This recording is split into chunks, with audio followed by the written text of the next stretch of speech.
ఒక వ్యక్తి యొక్క వ్యక్తిత్వం మీకు తెలియాలి అని అంటే అతనికి డబ్బు ఇచ్చి చూడండి. ఏమిచ్చి చూడాలి? ఒక వ్యక్తి యొక్క అసలైనటువంటి బుద్ధి తెలియాలి అని అంటే వాడికి డబ్బు వస్తే చాలు, వాడిలో ఉన్న గబ్బంతా బయటకు వస్తుంది. తెలుసా మీకు ఆ విషయం?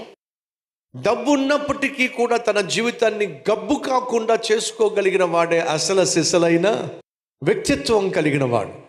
దావీదు ఇప్పుడు దేశాన్నే పరిపాలించే రాజుగా సింహాసనం మీద కూర్చున్నాడు.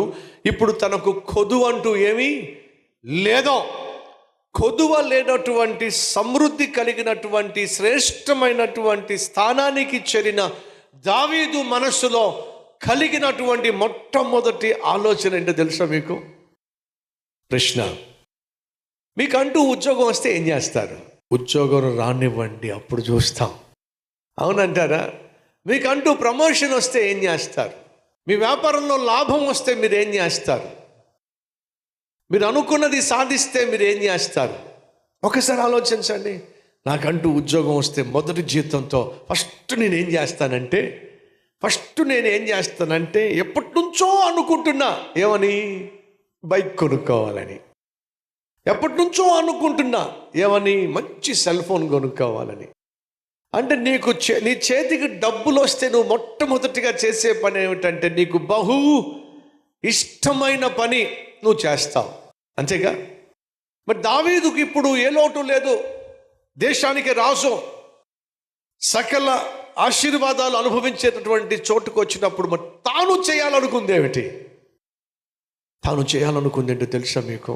దేవుని సన్నిధి నాతో నిత్యము ఉండాలి. ఇదండి తను కోరుకుంది. ఏం కోరుకున్నాడు? దేవుని యొక్క సన్నిధి నాతో నిత్యము ఉండాలి. ఇప్పుడు 13వ అధ్యాయానికి వద్దాం రండి. 3,50,000 మంది వచ్చి దావీదుని ఏం చేశారట? రాజుగా అభిషేకము చేసిరి.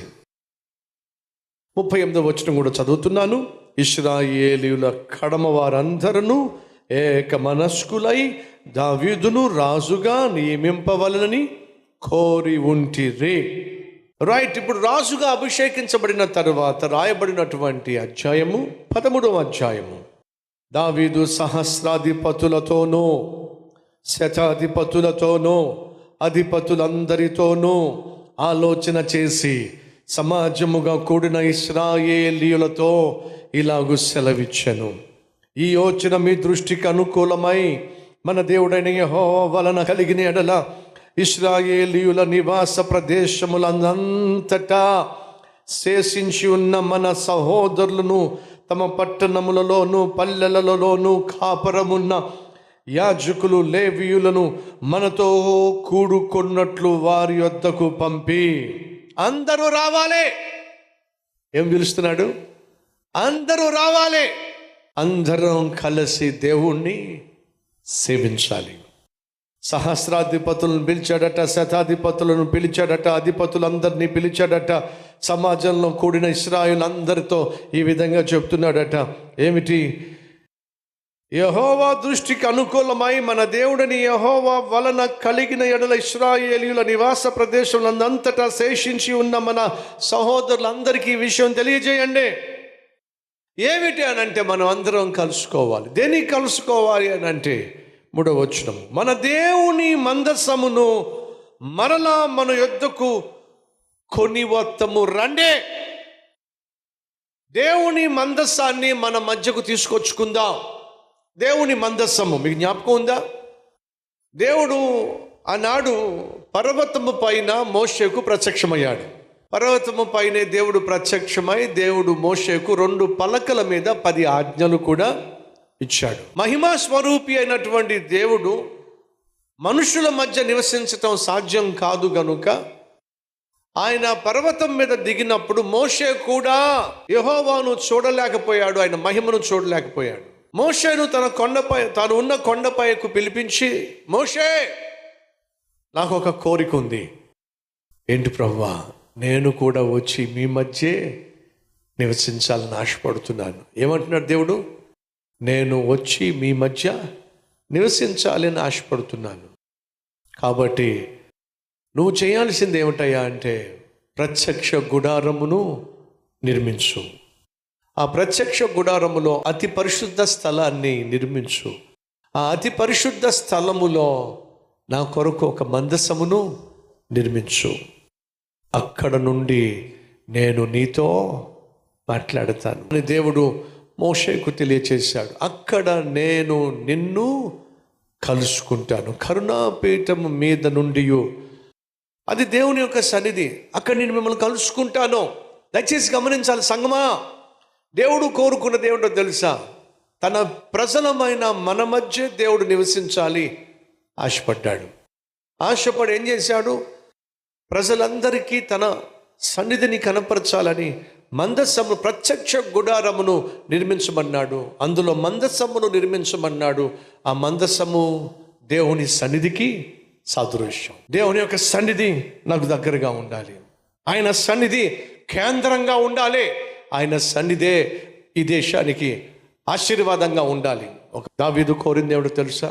తను రాజుగా సింహాసనం మీద కూర్చున్న వెంటనే ఏం కోరుకున్నాడు? దేవుణ్ణే కోరుకున్నాడు.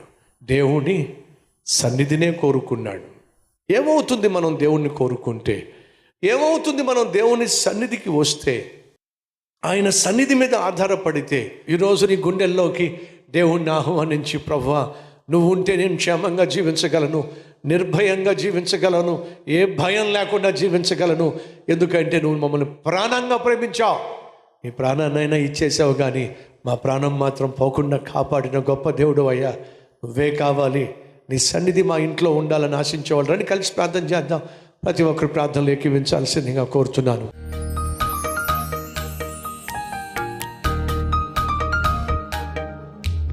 మహాపరిశుద్ధుడు అయిన ప్రేమ కలిగిన తండ్రి, విలువైన నీ సన్నిధిలో శ్రేష్టమైన నీ సందేశం ద్వారా మాతో మాట్లాడినందుకు వందనాలు, స్తుతులు, స్తోత్రాలయ్యా. ఒక మనిషి బుద్ధి బయటపడాలంటే అతని చేతికి డబ్బులు వస్తే చాలు. నీతిమంతుడా, నీతి మాలినవాడా తేలిపోతుంది. దావీదు రాజుగా అభిషేకించబడినప్పుడు ఆత్మీయుడుగా తేలిపోయాడు. ఆత్మీయుడుగా నాయన బయలుపరచబడ్డాడు. అయ్యా నిన్నే కోరుకున్నాడు, నీ సన్నిధినే కోరుకున్నాడు. మేము దీవించబడినప్పుడు, మేము హెచ్చించబడుతున్నప్పుడు, మేము వర్ధిల్లుతున్నప్పుడు మేము కోరుకోవాల్సింది లోకాన్ని కాదు, లోక పాపాన్ని కాదు, నిన్నే కోరుకోవాలయ్యా, నిన్నే చేరుకోవాలయ్యా. ప్రతి ఒక్కరిని అట్టి రీతిగా దీవించమని యేసయ్య పేరట వేడుకుంటున్నాం తండ్రి. ఆమేన్.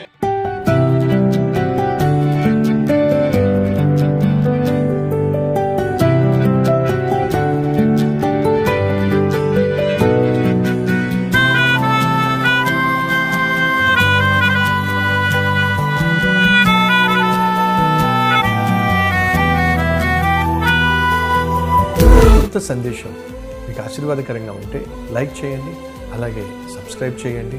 అంతేకాకుండా కామెంట్ పెట్టండి, 10 మందికి షేర్ చేయమని మనం చేస్తూ రేపు మళ్ళీ కలుసుకుందాం.